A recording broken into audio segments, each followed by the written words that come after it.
명태균 씨는 2022년 5월 9일 오전 10시 1분 김영선 전 의원의 공천을 부탁하며 윤석열 대통령과 통화했습니다.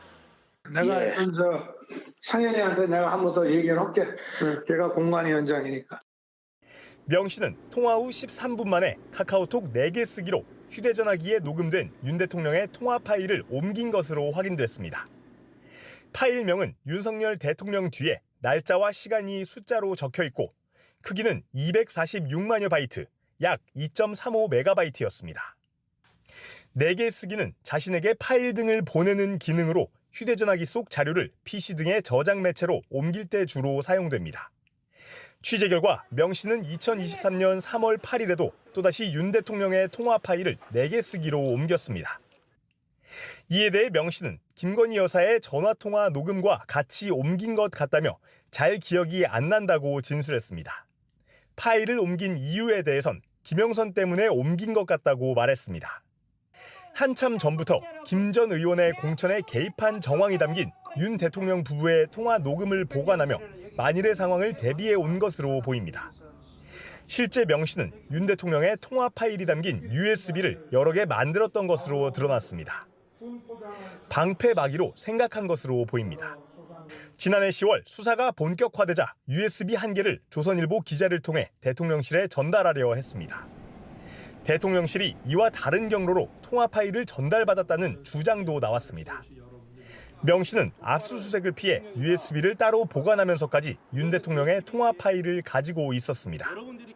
그러다 구속된 뒤에 휴대전화기 3대와 USB를 검찰에 냈습니다. JTBC 연지환입니다. 네, 윤 대통령이 내란 사태를 벌인 배경 중 하나로 지목되는 게 명태균 씨 관련 의혹입니다.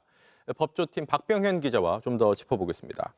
박 기자, 명태균 씨는 그동안 자신이 좀 궁지에 몰릴 때마다 좀 여러 방식을 이용해서 대통령과 접촉하려는 모습을 보여왔어요. 예, 명태균 씨와 김영선 전 의원의 관계를 놓고 JTBC는 지난해 9월 20일 검찰이 6,300만 원의 정치자금법 위반 단서를 잡았다고 처음 보도를 했습니다. 네. 당장 그날 밤에 명태균 씨는 윤 대통령과 가깝다고 알려진 함성득 교수와 보도와 관련해 휴대전화로 대화를 나눴습니다. 네. 함 교수가 JTBC 기사를 보내며 대화가 시작이 됐고 명 씨가 V1, V2와 관련된 일이다. 그리고 무언가를 부탁드린다라고 말을 했습니다.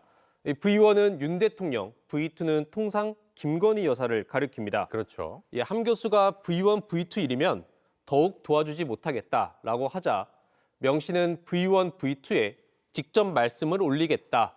나는 최선을 다했다고 말을 합니다. 네. 이때부터 명 씨는 이 수사가 결국 윤 대통령 부부에게 향할 것이라는 것을 예상해서 특히 직접 말하겠다고까지 한 것으로 보입니다. 구명 시도로 해석되기도 합니다. 네. 그리고는 뭐 급기야 이 대통령 육성이 담긴 USB를 대통령실에 전달하려고까지 했다라는 거잖아요. 네, 그렇습니다. 지난해 10월 무렵 명 씨는 조선일보 기자를 통해서 대통령 부부의 통화 녹음이 담긴 USB를 전달합니다. 그러니까 대통령실에 전달을 하려고 한 것으로 나타난 겁니다.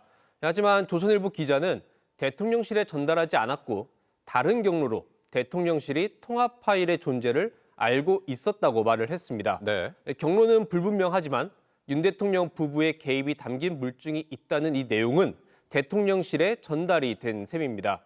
명 씨는 이 시기에 밖으로 온 휴대전화가 내 변호사다. 내가 구속이 되면 한 달 안에 정권이 무너진다고 발언을 했습니다. 네. 명 씨는 좀 어떻게든 좀 구속을 피하고 싶어서 이런 말과 행동을 했던 걸로 보이는데 뭐 상황은 명 씨가 바라는 대로 흘러가지는 않았어요. 맞습니다. 윤 대통령이 직접 명태균 씨와 선을 그었습니다. 지난해 11월 7일 대국민 담화에서입니다. 이 부분은 직접 들어보겠습니다. 네. 무슨 제가 그 명태균 씨와 관련해서 부적절한 일을 한 것도 없고 감출 것도 없고 그렇습니다. 저는 그 당시에 공관위원장이 우리 정진석 비서실장인 줄 알고 있었어요. 네, 그리고 명 씨는 11월 15일 검찰에 구속됐습니다. 네. 이렇게 명 씨가 구속이 되면서 이 USB에 담겨 있던 윤 대통령의 육성이 언제 공개될지 모르는 상황이 만들어진 거잖아요. 12.3 내란 수사 과정에서 김용현 전 국방부 장관이 이렇게 진술을 합니다. 지난해 11월 24일 윤 대통령이 명태균 공천 개입 의혹 등을 언급하며 비상조치를 말했다는 취지로 2차례나 검찰에 진술한 겁니다. 네. 지난해 12월 2일 명 씨 변호인은 휴대전화기를 언론에 제출할 수 있다는 말까지 합니다. 그리고 그 다음 날인 12월 3일 밤에 윤 대통령은 비상계엄을 선포합니다. 명 씨가 윤 대통령을 압박하는 움직임이 비상계엄 선포와 관련이 있다는 의혹이 점점 짙어지고 있는 겁니다. 네, 알겠습니다. 여기까지 짚어보죠. 박병현 기자였습니다.